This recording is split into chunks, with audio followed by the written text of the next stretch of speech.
بسم الله الرحمن الرحيم. الحمد لله رب العالمين، والصلاة والسلام على نبينا محمد وعلى آله وصحبه أجمعين. سبحانك اللهم لا علم لنا إلا ما علمتنا إنك أنت العليم الحكيم. اللهم علمنا ما ينفعنا وانفعنا بما علمتنا وزدنا علما يا كريم. السلام عليكم ورحمة الله وبركاته.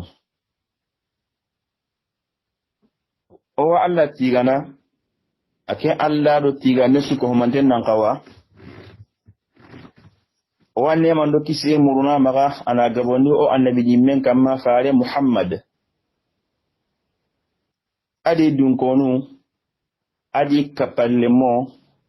ado sele suka tokkido faaren killenga tigoli sinyanginga o muruna Allah maga Allah ganno ka ho faaren jamanga o muruna Allah maga Allah ganno gollunya golli khalasin tonga ake Allah yemme jatindangan Allah ganna golluku imuson korondi ni musonya dangan aljanna. Allahumma amin. Umare moda kasuko manten kuni besu tanto gonda jamunga ora besu kuni manta ko dengranga o amurunu Allah maga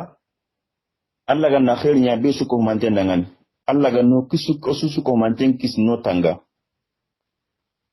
dar Qur'an al hadith jungane mon daran kanan ko oni khere ti kuni ndenga ile dulogote ido na gani sitiye wa murun Allah maga Allah gani tuwa daga ke tuwano wa Allah nya gani dangani Allah gani tuwa khairiya igana gani sitiye ke bembe ya rabbi Allah gana barkero ihin nya gusu ko mantendi wa murun Allah maga igati golle be Allah gana na han qorondi naslamu na hatai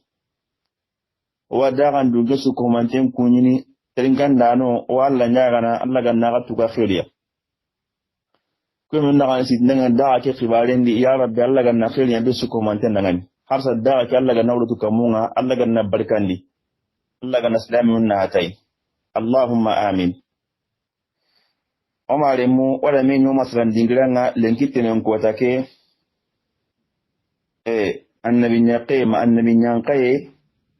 hatta munde nyeru farelli Madina aw jinondo kamon nagati tanji kendo sunu nyori wala men o wala halaqinga kenya no ga masalan adome faare Muhammad sallallahu alaihi wasallam asiran kamma o ga no ke wati o wa faare Madina tarendi o wa faare gajangunga sallallahu alaihi wasallam o ga gajanga kamma sasa kenni uhudu gajangene ora kenyo wakati dersu haman tundi iga kinya uhudi khibaru suga dangi na lawal magajenga jopene ora tanka tukunsu ko mantenga ora kenya kati nuwembe dersu haman teke kenni gajangenga awata mundo hilonga gajangen dumbu dumbeni kablunun karanga iperdi isere gabedi sere gabe ke ita kenyon kin to hoendi isro khorompo gabe kemblenga kunto gadange kedi kunkenu gadange ndumbenga drapon karanga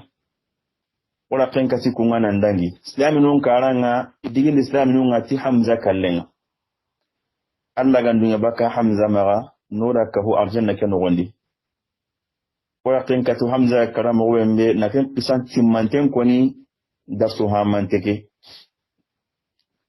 ibu qole tanani no nga faren sahabanun ni kenyani حنظلة ابن عامر قتنا غسيل الملائكة ولكن قصنتي من تنكوني نانتي أكين يقول بمجا كرا ملاكي يندا أيانتي أقبونا دا جالنا موين بي أقرا قلو خور بدبالي ولكن كسيكونا وغسيل نوين بي كني كافرينونا يرو gajanga hinnami onyo gati islami nunka ido gajanga me besu ko mandini na galen siti yonka kuembenu farenga di sagara ni wara ko cien kamma ni wala giri lemmen kamma nanti kunan sigi ina korosi ndenya seremba gabi an kaga jangen nogondi nantan angali demandi kunan sigi ko gatni kunanga kunga defense nga kun soroha igara gollu khore dabari o hay gili nonye o amruna lamaga o ko menu konni alla ganni ya sawabai inda ya sawabai ni barajon khoro ni gira ku suko ma danda ngani alla ganno kisbaga khataw nga khataw benda kitab na kenyampa allahumma amin umaremu jamake bembe fare sallallahu alaihi wasallam akada kun sagara na kun sigindi giden kamma gidile men kamma igati nukun nangan tamise dano ida kinga dakhili nanti jabal ruma tamise dano gidile men har kilanki kegide awan madina yere ke towanai jabal ruma hijalle mo no le mo nganari iwate legide ke hayi inda daga uhud bilande fare sallallahu alaihi wasallam aga kun sirbe min sagara tangare ke yugo ni kanan ka kunkini abdullah ibn jubairiya nanti inan sigi gide ke kamma ina cross ndenya ikun kha ibati khoro khore ngari gadange ke daga mo wondi islaminu nan katna sinden kita ittaqe ngari kendi wa isigran ngari gadange ke menan katna siro isigran ngari kendi mo siri bari ni kun dogo kamukeli Khalid ibn Walid aro makka sigumu kamuki hili sugme ikanan kawo ngani Khalid ibn Walid maga Abu Amir al-Fasiq kengani kamana dema gadan ke tubarenga ida khanuna nti iwali ni islam nu ngati halle ina mbuti halle nalle khir islam nu ngabran bi islam nu kafir nu gadan nga wasi kibembe ikun khana li ni takelo gadan ke ni suron dema yonka ita igani ko lamba ga tasu kenga ni kuye nuwa kamundi tangare ke yugo iwi ngalla igani ngartasu ina tamenya jokki kama isidi nti tamenya na bunda ya de ne katia ni isidi tike nga mo sili kembre nga migalla same ina sage tasiko tahana ili ga ciwaro no tamigumun sigi kane na tamenya kanye kama koji igalla same isage ta hillandinga kadi idiga wutu halle iti wari ni wayanka gadangan nogondi tamigumun sigi kane kadi kamu kedi nonga na tamenya kandi kama matasiko ikontorono tasu iganari tamigumun kwa sigi kane wisaga ndini ikunya mulla inaliro inankati na gadange nyagami islaminu maga inaliro inankati na islaminu qoso bari isruno gadange ngami sorokumo ngana yanka gadange nogondi kenga nyini farenga da gadange ngaga nyagada treba mo beta hana nga ken treba ni mo wa hay nyagami ni keta klasi man na nyagami ida kenya kanu yonka fare sallallahu alaihi wasallam agara kusro mi sirada wala kamuni kun katini sigram paga mo sirke hiri ila sigun sagandi matasiko ikontorono amare mu gadange nga adidi ala likun siti gadange nga adi halle koyi gadange nga mulana mbono kafinu maga khirige ndi halle koyiya islaminu fare sallallahu alaihi wasallam adi kapalemo ijama bucinne yonka sigla ben suko mantengi maga gadange karan suko mate digamen ni khalle nyai sigla ni khalle nyai kin suko mantengi yamaga wakamundi wakafinu kama isabati ma kafin yugu khoro isile sago makunga ina gani sitiye ibute khole be ganiri kin bute logo mo siri na gani sitiye be ganiri hobu ke ngam mo siri ida tunanti lora sunta islaminu nga ke kotai gaden pa mun nan boni maga kafinu nga sofanu nga ikuma se ganmi walla kan ro halle ikuma se ganmi walla tiendo noben kuma se igame walla timbrenga kafirinu nga gajenga mulla na nyagami imaga antinu ko kafirinu ku ujunu ku sikisire ujun siki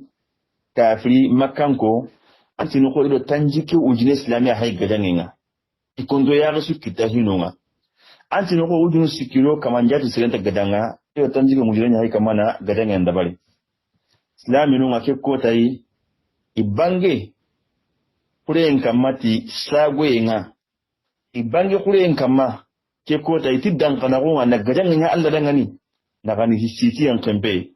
ken al-islaminu ma ke kotai mo sidisi wanya ke mogodi birambe kure shigangonga igari na ganen city na gajan yati sembenga mani sabo ne kat nan tigi islaminu kane birambe ga subi nanti he ya ga sunta ke hiya birambe ga subi nanti igumba diroko te su dabarne islaminu nga kamana sembe be nyakin ikun kallen kamma birambe ga subi nanti gajan nga mulana mbono ima hera kita hohoyi maganta ini memuru kuma mbega ni draponga ki wakati kafin drapon ba saka nyenyedi sai su konta wato sai su konta tindono draponga gili bani abdadari gunta misuka humantenga kara banin palle matamunga timene drapo gumu ime ko wala men Allah to kan to ngani sawab islam nunga digili ganga na kalike mogoni drapo nga kenu kafinu nunga sesu konto sagono ti anke nyali ni drapo ngudu anga sikiti kinga inagati na gadangi ni drapo nkalanga sida kafinu nunga keno kunai isuko mantenga isobi nandi gadangi mboni maka ida mania bisu ko mantengi memurun keda ya jope ya kama na nguru honne bisu kama na mpallambu na kile muru nke mekat na kisi kamo kenya na bezu commentaire nogondi imungu igeye kama na disima ndumbe igeye kama du masala ndumbe nanti orino otambonya tuwa igero solo ngali badiri kentambole o hali kenya tuwa imungu kenga kali imungu ikungati khutu khase de ganyi kulide ikuli ni khutu khasunya bagandi imungu kenga ikumungu gati islaminunda ikundron ta wonya bonondi toko kwa kase biganyi kumagade islamu na ken toko kase bonondi ewa ikumpa yini here na ken toko kase wali batendi gadanga dumuna ken ha membe mungu kisu ko mantenga ina kama na manina keta bisu ko mantena kama na mbalambu na kile kita timinai ngendaga ana magani akuta na magani njondi ibn ishaqati Allah subhanahu wa ta'ala diamandenya kan islamu kama ki wakatiya lahidu be ga nyido Allah naga iga nyina do Allah ya nyina do ci dangani Allah ke Allah timandi dangani islaminu nga ila kafirun temundi ka ha ntorena ila kafirun temundi ka ha nga atorena kafirun nga ila kule ngara kule mbange ito halambaka kule mbange kafirun nga ikose Abdullah ibn Zubairi akenti ihaba Zubair ibn Awam ati ikunati allai ke wakati kundu ida ngali suronga urnu Hindu bintu Utbata atembe gani Abu Sufyan yaqide imanda Hindu ngalaga urnu anga ngali makaran karunga Abu Sallam ida ngali aji kapalle nyagaru igedi ran kampon mutu kamu ya urnu kamra makaran karunga Abu Sallam har ho buccinin kisigi saka do hore kafirun ngai da wuri jopa ko hudu gajangendi jopa runga kemo wodi jokose adi bara ibn azib hadithendi kenga bukhari nogondi nanti birambe o islamin odo kafirun ga katuni me badri qurendi kafirun nguru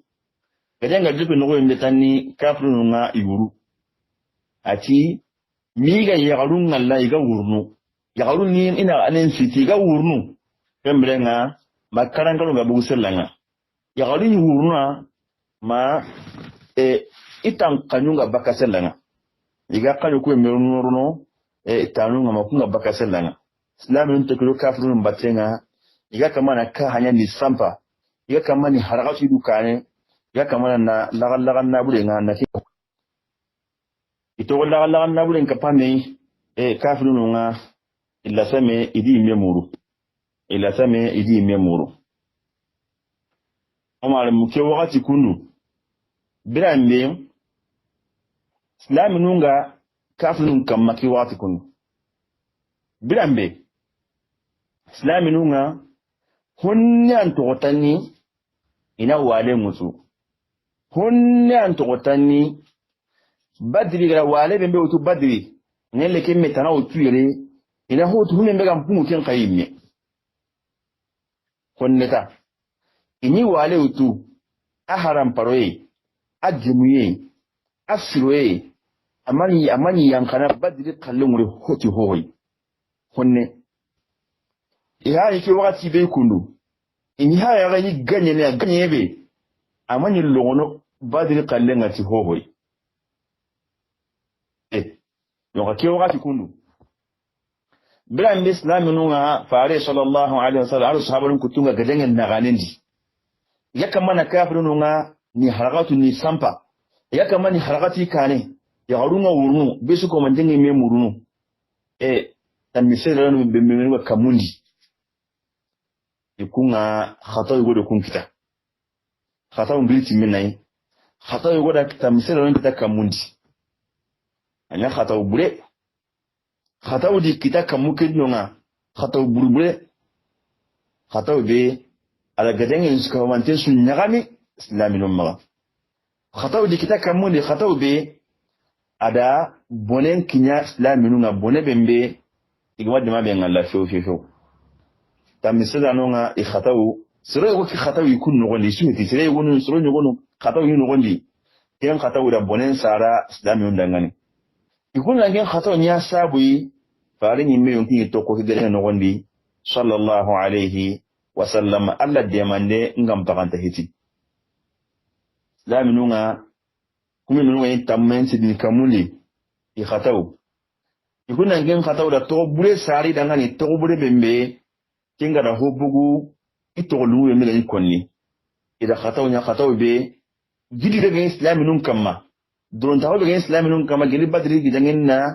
dangi ada hobugu ken gidi onda ti gidu ni kannanga igati ni haiba gidu ni angana sirem pai Allah ta nya gon pakari wato manga kanne ko kanne ken kanne daga islami nun kamma ken gidi daga islami nun kamma ida hobugu kinga islami wa chen gidu be kita gele badri kacanya badri gajanya ya sawi na kannen sawatindi islami nun kamma na gidun sawatindi islami nun kamma na dankan sigindi dangani yonka tamisila wannan ke khato nya sawi na chen gidu na chen girni baki kamma ken danga be kana danga ke girni na hobugu itonga onyo wala ko nan kaso nanti fare sallallahu alaihi wasallam ada nyamar kan nya bagandi katti tan miseda nonga nyamar kan koto ada kinya baganagi wala kamuke nonga wala ko nan kaso nanti fare sallallahu alaihi wasallam as-sahida tahilwa asihe kilseke ngani nanti aha daga andan so nda kamuni akun gollen pitu ho ya kasi kamundi akana korosi ne sire magalbe haro halle korosi tan akun gollen ni kemba ne akana halle korosi ada kutu limaga a inne makan bekenga ay le jonko ini tamisala da non kai nanti aha aga haytelle kama yankade kama ga place nu ku wara mene kato kamunni min parenga le katarai na kutu limaga nanta ga haytelle kamunni kama yankade aga ganangali odo kafinu nganakatu nime hari gano kariya no kutu iri nga sai gili kamo na lokacin muta daga kamfini kama yanka hakun to kamuni awa aka ganan ngalka o gana gadangen latanga lingoyi o gana nyammo ga sage sikki kanundi o ga di sampa miga khino ga sage sikki kanundi kama yanka aka kunkunna maga yanka min pare ngari katta ga be min anti yanka kinya mar kan ko susu ko mantem balle khatawna tamise da non kita khataw ni kita ken khataw nya kamo birambe igara tamise da non na islam nunga gadangenga ala kenga lingiya iga kamana kafirun paragatu kafirun ga sage wurni kane yagarun ga sage wurni kane islaminun ga sage lagan nabrin kapami ga nabrin kapami kenno kunga dunan qaniye honnelas tamisilan kita ayo wonti ya wonda ngani o hay sikide o kapande mo nga ko da sembe kita islaminun da sembe kita sasa yenge islaminun wa kamuli yayi kamar nabrin ka humede o hay sikire ona man sikiketa ona man sikire yayi kamar nabrin ko humede yonka kinno kunnanga iklisege ke megane Abdullah ibn Jubair ake adi simmans akila ngani yala arakum mungu farin ya malkanenga ba sallallahu alaihi wasallam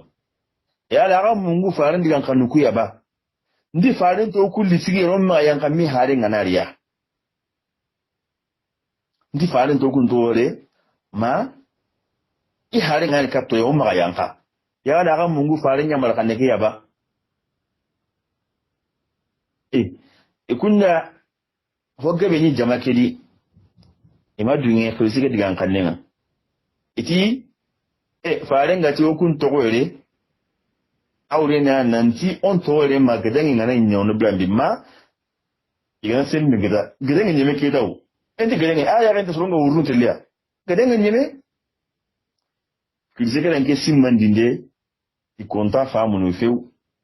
ho ya ho ga tigi kunya ran kana keta kenan nan di galengen ne onda kati ka ko islam no wanda gi dema wala na blinka kuma me kizikati ma yanqa idi wallahi yanqada wallahi lanatiyanna an-nasa falanusibanna min al-ghanima idi wallahi tilka usrunga o tilka tiya ko kana na blinka kuma me ko ya kama na blinka kuma wambe galengen ne me halu wala sikiri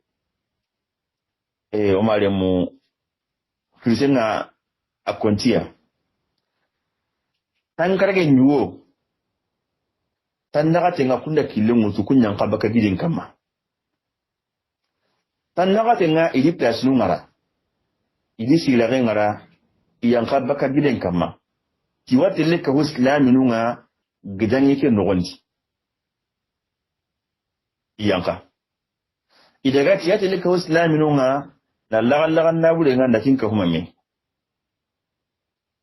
ikunyan kayanga imasirondi iya masiro law ikunyan kayanya sabui nukube metere ntengani na kin bangandi na islamu nun palle ko yi kafiru nunga iyan kayanya sabui bote bembe ikunan siki bote bembe ken bote agani kamana gadan nsirondi ken bote la penguni kafiru nun kan sai su maka tawo kamun da keta maganta Abdullah ibn Jubairi ado igu kabi soro kabi nan ka hayi me soro tammi kumba na antoro gidi lemmen kama ikun kwani ti okunja ngade okwato kwele okwato osigida kunga